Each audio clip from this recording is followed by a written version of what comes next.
I've lived in 9 towns in 11 years, and I could not tell you the name of a single neighbor in any of them. That's not me being cold.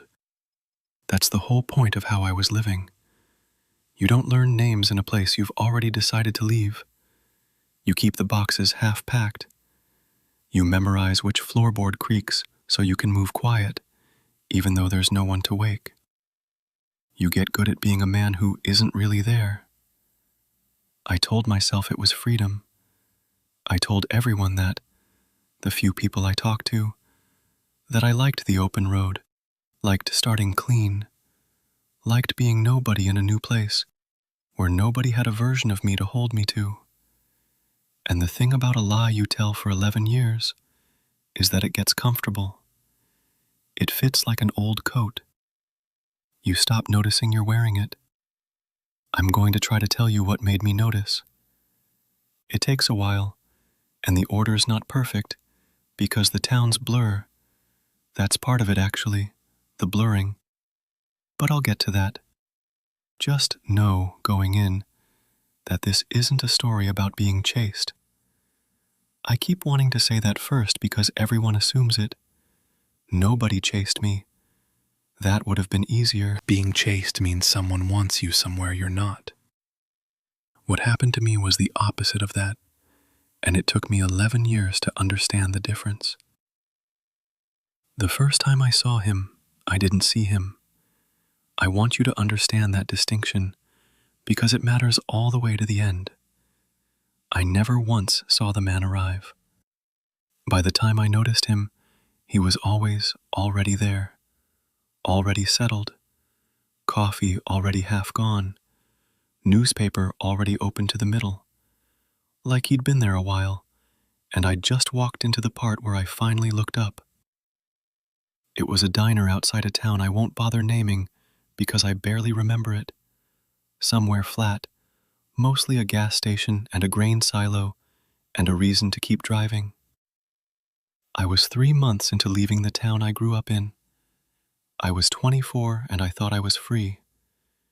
I glanced at the reflection in the window, and there was a man in the far booth, alone, plain dark jacket, reading. Nothing about him. That's the thing I need you to sit with. There was nothing about him. He wasn't staring. He was the single most ordinary man in the room. I only noticed him at all because of the way he stirred his coffee. 3 times, counterclockwise. Then he laid the spoon down on the napkin, not the saucer, the napkin. And something in my chest did a small thing it didn't have a name for yet. And I looked away, and I left, and I forgot him by the next state line. That's how it starts. It starts as nothing. It has to start as nothing, or you'd run the right direction. I have to tell you about Daniel now, because he's underneath all of it, and there's no version of this that makes sense without him. And I've come to understand that the man was never the thing worth explaining. Daniel was. Daniel was my best friend from the time we were 7. We grew up in the same dying town, the one everybody our age was trying to get out of. And we had a plan the way kids have a plan, except ours didn't dissolve when we got older, it got sharper. We were going to leave together. Save up, buy a car between us, drive west, the whole stupid, beautiful cliché. And we meant it. We'd meant it for a decade. He laid the spoon on the napkin because his nan had told him once that resting it on the saucer was bad luck. And he never questioned it. Not as a grown man. Not ever. He'd do it in nice places too, and dare you to say something. He called me boss, for no reason either of us could remember. It had started as a joke when we were maybe 10, and just never stopped. So that the last thing he ever said to me in person was, "Night, boss," through a car window, easy, like there'd be 1,000 more. He had a line he'd pull out whenever either of us got scared about leaving, whenever the plan felt too big. He'd say, "We'll be the 2 idiots who actually did it." That was the whole pitch of our entire lives. Not, "We'll be rich," not, "We'll be happy. We'll be the two idiots who actually did it." He used to say there'd be an ocean at the end of the drive, and neither of us had ever seen one. And he'd describe it like he already had, badly, getting it wrong, saying it'd be loud, probably, and cold, and worth it. And I'd tell him he had no idea what he was talking about, and he'd say that was the whole point of going. The night before we were supposed to leave, we sat in our diner, the one we'd been sitting in since we could afford a milkshake between us, and we made a list on the back of the receipt of everything we were going to do. He had the pen, so it's his handwriting. He stirred his coffee while we talked. 3 times, counterclockwise, spoon on the napkin, and the next morning I left without him. I'm not going to dress it up. There wasn't a fight. There wasn't a reason I could point to and say, that's why. Daniel was going through something hard that year. His mum was sick. His life had gotten heavy in the way lives do. And somewhere in me, in a place I didn't look at, I'd decided that if I left with him, I'd be leaving with all of that too. That his weight would become my weight. So I got up before dawn and I took the car. Our car, the one we owned together. And I drove west alone. And I left him a voicemail from the first gas station saying I'd call when I got settled and we'd figure it out. He'd understand. He didn't call back. I told myself that meant he was angry and that I'd let him cool off and that I'd call when things settled. You already know there's no settled. I had his number. I have his number. I'll get to that, and I'm sorry to keep saying I'll get to things, but you have to understand that I'll get to it is the entire shape of my life. It's the thing this is all actually about. So, the towns. The second time I saw the man was a year later, 2 states on, a laundromat at 11 at night, 1 working dryer, a TV bolted to the ceiling showing nothing, plastic chairs by the window, plain dark jacket, reading. And I told myself, people look alike, that the world is full of ordinary men in dark jackets, reading in fluorescent light at the edge of the night. And it is. That's what made it possible to keep not seeing it. But I noticed him more after that. A bus station in a 3rd town. A gas station in a 4th. His back to me, and I knew the set of his shoulders before he turned. Except he never turned. He just capped his coffee and was gone by the time I reached the door. A motel lobby in a 5th. Newspaper in the corner chair. And that was the night I admitted it was the same man. The exact same man. Not aging.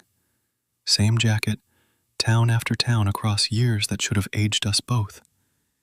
And he looked precisely as ordinary and as old as he had that first morning when I was 24. And here's what turned the cold into something worse. I started picking towns at random to test it. Drive till I was tired, pull off at whatever exit, close my eyes and put my finger on a map. I told no one, because there was no one to tell. That was the whole architecture of my life. I'd made being unfindable my entire identity. And he was always there first. I'd walk into the first diner in a town I'd chosen 40 minutes ago. A town I hadn't known existed when the sun went down. And he'd be in the booth with his coffee half gone and his paper open to the middle, like he'd beaten me by an hour, like he'd known the name of the place before I did. You cannot be somewhere first that the other person picked at random, unless you weren't following them at all, unless you already knew where they were always going to end up. So it stopped being, I'm being followed, and became something that sat lower in the body. A follower arrives after you. He kept arriving before. He wasn't behind me, he was ahead of me, in every place I was going, as if my whole scattered flight had a shape I couldn't see from inside it. But I want to be honest about something, because this is the part I got wrong for 11 years. I spent all that time treating him as the mystery. Who is he? How does he do it? What does he want? And he was never the mystery. He was just the easiest thing to look at. Looking at the man meant I didn't have to look at the empty passenger seat in a car that 2 people bought. He was a distraction I invented, or that got invented for me. So I'd have somewhere to put the feeling that wasn't his name on it, but Daniel's. I have to tell you about the receipt and the number, because they ran alongside all of this the whole time, quiet, in my pocket. And I didn't let myself connect them to anything. The receipt was from that last night. Our diner, the list of everything we were going to do, in Daniel's handwriting because he had the pen. I'd shoved it in my jacket and found it again at that first gas station, the morning I left the voicemail, and I should have thrown it away then. It was nothing, 2 coffees and a slice of pie, but I didn't. I folded it and put it in my wallet, and it has been there for 11 years. Through 9 moves, through 3 wallets. I keep meaning to throw it out. Every time I clean out my wallet, I find it, furred soft at the creases, the ink almost gone, and I tell myself this time, and I fold it back up. I've stood over the bin. I've held it over the bin. Some part of my hand will not open. The number is his. I tell people I don't remember it. I tell myself I don't remember it. I have not dialed it in 11 years. And I could dial it right now, in my sleep, in a coma. Over the years, I've dialed it more times than I can count and stopped. 6 digits, sometimes 7. Once, in a motel in a town whose name I've lost, I dialed all of it and held my thumb over the call button for what must have been an hour. And the screen went dark, and I put the phone down, and I told myself I'd call when I'd figured out what to say. As if there was a right thing to say. As if night, boss, didn't already cover everything and I'd just driven away from it. And here is the thing I worked out slowly, the rule that took the floor out from under me. The man got closer, not all at once, but across the years, across the towns, the distance between us shrank, and I couldn't find the pattern until I lined it up against the private thing, the thing nobody could have known. He got closer every time I almost called. The night I dialed all 7 digits in that lost motel, the next morning he was in the booth directly behind mine. The mornings after I found the receipt while unpacking and sat with it too long, he'd be nearer. He never moved. He never crossed a single room in 11 years. I never once saw him take a step toward me. The room was getting smaller because I was getting closer. To the phone, to the receipt, to Daniel. To the morning I drove off with our car and our plan and our ocean and left him with his sick mum and a voicemail. I tried to stop remembering. New towns faster, stayed shorter, talked to no one. But you can't decide not to remember.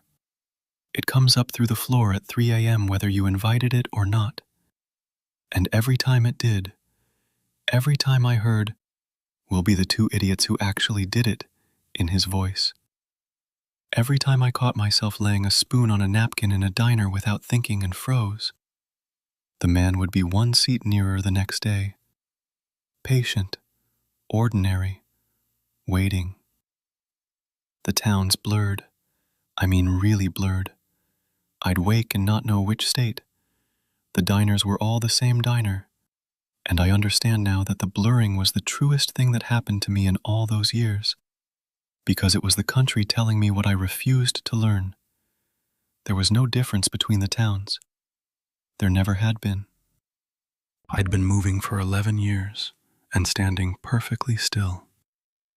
Same booth, same coffee.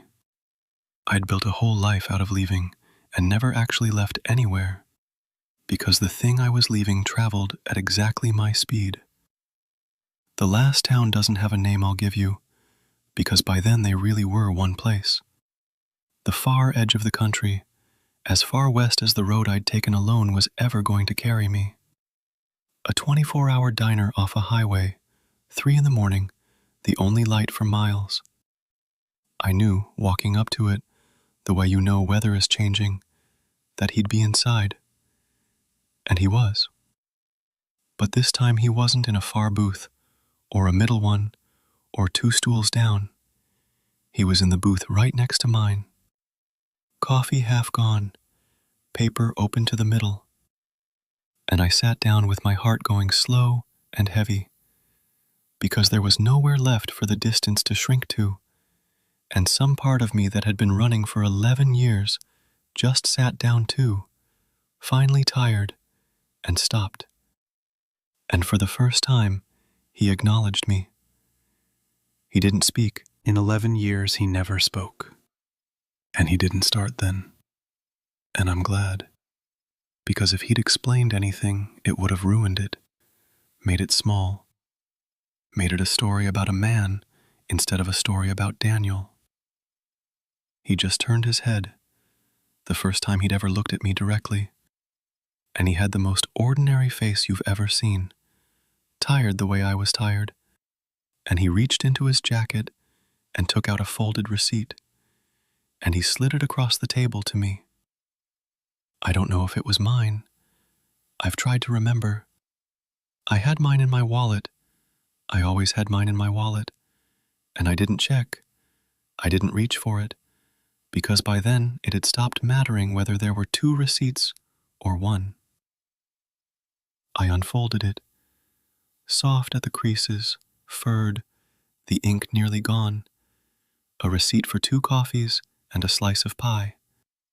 And on the back, where Daniel's handwriting should have been, where our list of everything we were going to do should have been, there were 3 words instead. You never called. It didn't feel like a reveal. I want to be clear about that. It didn't feel like a twist or a secret coming out. It felt like a verdict. Like a sentence being read back to a man who'd already known the charge for 11 years and just kept driving so he wouldn't have to hear it out loud. There was nothing in those 3 words I didn't already know. That was the cruelty of it. It wasn't information. It was the simple weight of the truest thing about me, set down on a table at 3 in the morning at the end of the country, in handwriting I couldn't be sure wasn't my own. I don't know if the words had always been there. I've turned it over 1,000 times. Maybe the list faded and that surfaced underneath. Maybe I wrote them myself, some night, some motel, in a state of mind I don't have access to anymore. Maybe they'd been on the back of that receipt for 11 years, and I'd just never, in all the times I stood over the bin, in all the times I carried it from wallet to wallet, ever once turned it over and read the other side. That's the one that ruins me. That I might have carried the answer in my own pocket for 11 years, and the only thing I never did was look at it. Which is the entire story of Daniel, if you want it in one sentence. The answer was always right there. The only thing I never did was look. When I looked up, the booth next to mine was empty. Of course it was. Coffee cold, paper folded, the man gone the way he was always gone. And I sat in that diner until the sun came up, holding a soft old receipt that said, "You never called." And somewhere in there, I stopped thinking about the man entirely, forever, because he'd finally done the only thing he was ever for, which was hand me back the one real thing I'd been carrying, and then have no more reason to be. I called the number that morning. From the diner, as the sun came up After 11 years, I dialed all 7 digits and I didn't stop my thumb. It was disconnected. Of course it was. 11 years. A recorded voice started to tell me the number was no longer in service, and I hung up before it finished, because I couldn't stand to hear a stranger's recording say it in the flat way they say it, like it was nothing, like it wasn't the loudest thing I'd ever heard. I don't know where Daniel is. I don't know if his mom lived or died, if he ever got out of that town, if he made a life there, if he ever saw an ocean, if it was loud and cold and worth it like he said, if he went without me or never went at all. I never found out. And I have to be honest that I still haven't really tried.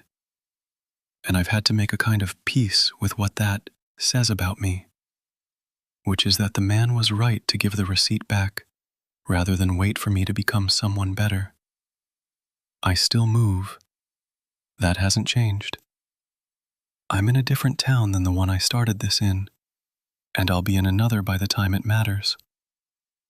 I still take the jobs, sign the leases, learn the creaky floorboards. But the thing that's gone, the thing I'll never get back, is the belief that any of it is a fresh start. There's no such thing. I know it in my body now. Every time I unpack a box, the part of me that used to feel hope just feels the truth.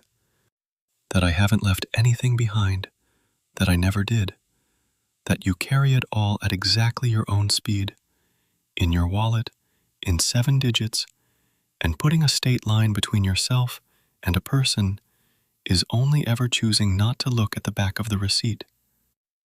I never threw it away. It's still in my wallet. You never called. I've stopped needing to know who wrote it. I never call the number.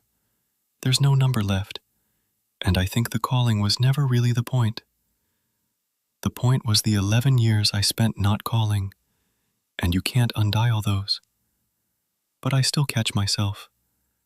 Some nights, in some motel, in some town, I take out the phone and my thumb finds the keys on its own. 7 digits I'll know until I'm dead.